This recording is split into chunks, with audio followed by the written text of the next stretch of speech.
approve the minutes with the change. I'll second. Roll call, please. Mr. Frye? Yes. Mrs. Navajo? Yes. Mr. Boone? Yes. Mr. Lewis? Yes. Okay. We have one case tonight, the public hearing of case 3-1983, the Anderson Health Plaza for signage. Start with the staff report.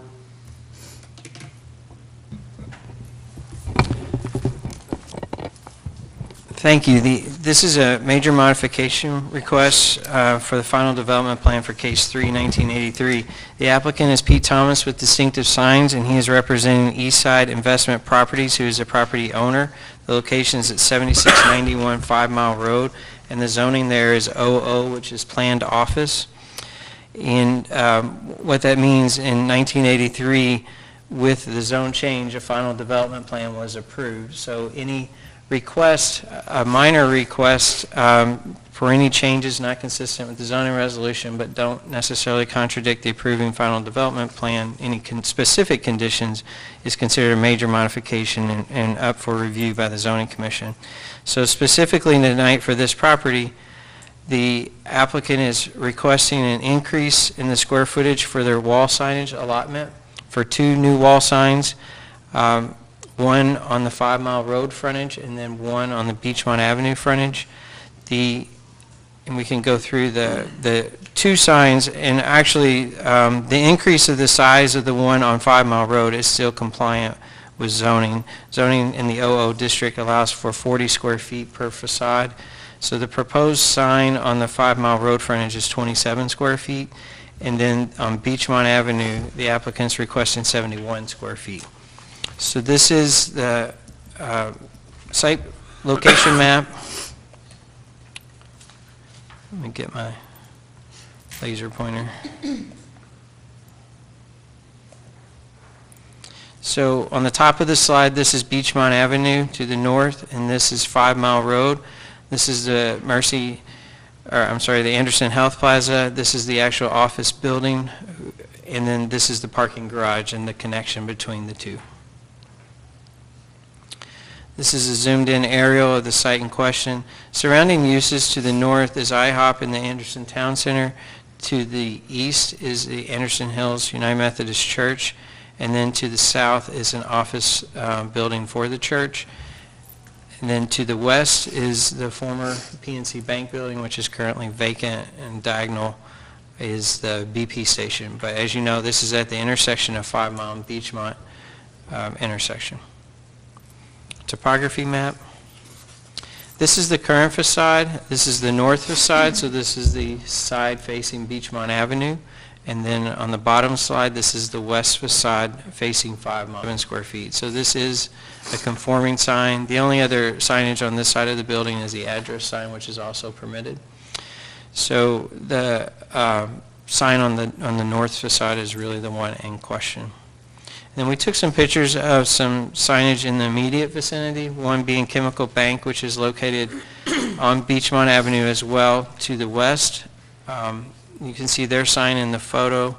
And then across the street at the town center, the Chemical Bank building, as far as the history of the site in question, as you can see in the staff report, the property has had various improvements throughout the years. One major modification to the development plan was the addition of a outdoor courtyard area out toward Beachmont Avenue. This was when hospice moved into the building, and built an outdoor seating area with a wall. This was considered an addition, and it went into the front yard setback. Other permits that have been issued for the building are primarily for signage. One is an Anderson Access Way signage that's on Beachmont Avenue. There was also an Anderson Access Way signage that was on 5 Mile as well, but that was relocated with the CFI when the CFI went in. So findings, staff looked at surrounding buildings, and again, while 71, if you use the total formula, 40 square feet per facade, this building has 4 sides. They are still within 98 square feet, I think was the total. They're still well within what could be split up amongst the 4 sides of the building. And then we also looked at the height of the building. The building's approximately 3 stories, but it is at the intersection of 5 Mile and Beachmont. It's one of the busiest intersections in the town center, or in the township. And in proximity to other buildings its size, those other buildings do have larger signage. Some other examples include the Zemcom building, which has larger signage that was approved by the zoning commission. The Chemical Bank building does, as well as the office building behind McDonald's that was recently approved. And then you have signage at the town center, while not in an office retail zoning district. We just feel that the signage is still compatible with the immediate area and they're appropriate in proportion to the size of this building versus maybe a smaller office building like on Fell Lane in Nimitz View. So therefore, staff recommends approval for the 5 reasons listed here. And then conditions are recommended is number 1, that any of the previous conditions from the previous zoning commission cases remain in effect unless superseded by this application, and then substantial conformance with the plans that were submitted. Be happy to answer any questions. Okay. Start with far end, Mr. Boone. I don't have any at this time. I don't have any at this time. I don't. Okay, no questions? It's a first. You reserve your right, though. I do. All right, and at this time, we'd like for the applicant to, is the applicant here? Yes. Okay. Applicant to come up, state your name and your address and your affiliation. All right, my name's Pete Thomas. I'm with Distinctive Signs. The address is 485 Ohio Pike in Cincinnati, 45255. The affiliation is they've asked, the building owners have asked me to look into erecting the signage for them. So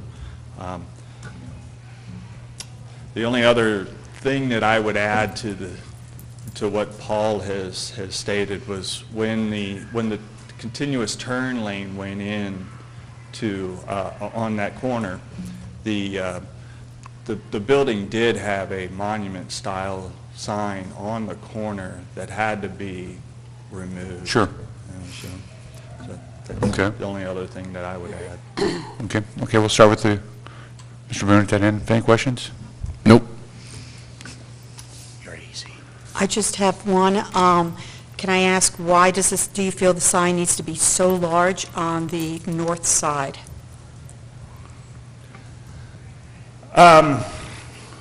You know, I know that is the Beachmont side. It's the prominent side. Now, I mean, it does get the most traffic along that side, and so, yeah, that was the reason for making it large on that side. Okay, thank you. Yeah, the only question I have is, how big is the sign now on that east building elevation? It's a little bit bigger than the monitor, but not much. The The existing wall sign on the east elevation? You know, I'm not sure. Do you know how big that sign is? The existing sign? Yeah. Yeah, the existing sign. It's about 10 feet wide. I mean, it's really So- small. I mean, you can't read it unless you know what it says. Yeah, there's not. Yeah, it's really So, big. no other questions? Okay. Thank you.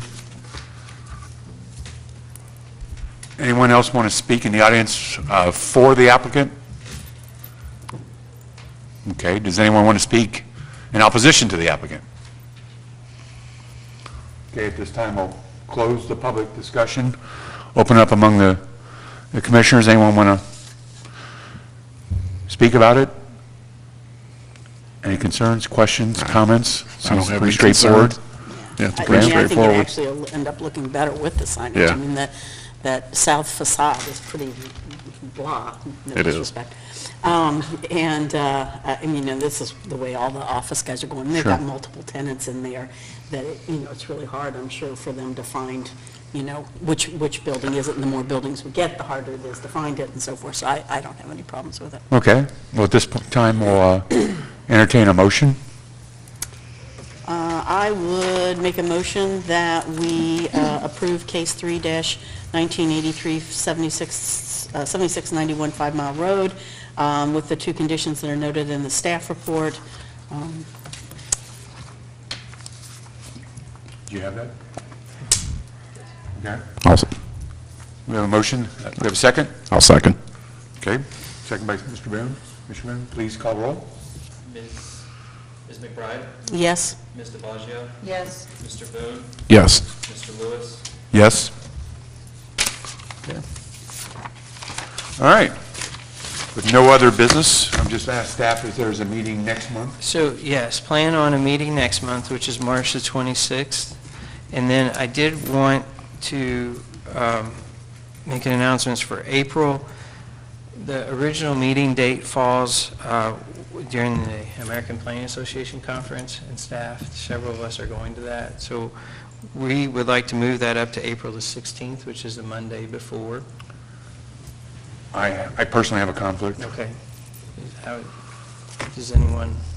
I may very well have a conflict, but I may be able to change that a little Okay. bit. As long as we can get a quorum, I think that's what we're going to shoot for. Okay. And then just our May meeting, which was noted at the beginning of the year, has been moved up a week also because of Memorial Day. So that meeting would be May the 21st. But that was already documented at That the was beginning of the already year. documented at the beginning of the year. But just, I wanted to make sure you were aware of that. So we're looking at April the 16th for our April meeting, and then it'd be May the 21st Okay. for the May meeting. And one case for the 26th, March 26th at this point. Possibly two cases for Okay. March 26th. The one case that we're anticipating is the township property north of the Operations Center, Mayerson for Stonegate, the apartments that came before you before. They're resubmitting a different plan. So that is being heard by regional planning this coming Thursday, March the 1st. And so if it continues as on schedule, it will be here on March the 26th. And then potentially one other case. Okay. Great. All right, at this time, entertain a motion to adjourn. Motion to adjourn. I'll second it. We're all in favor. Yeah. Okay, thank you.